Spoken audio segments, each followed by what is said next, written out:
Hi there, I just want to show you how to check your computer's uptime, okay? As you can see here, for mine is 27 minutes, 33 seconds. We have here hours and days.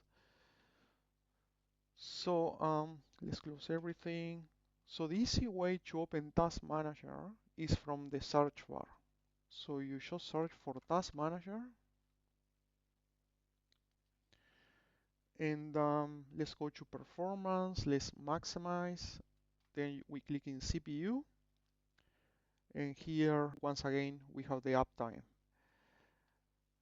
So if your uptime is over 48 hours, sometimes you will find the uptime is even weeks, months. I have seen everything, to be honest. Give it a restart. Okay, so the uptime this is an easy way to identify when was the last restart. So give it a restart, and that's it, guys.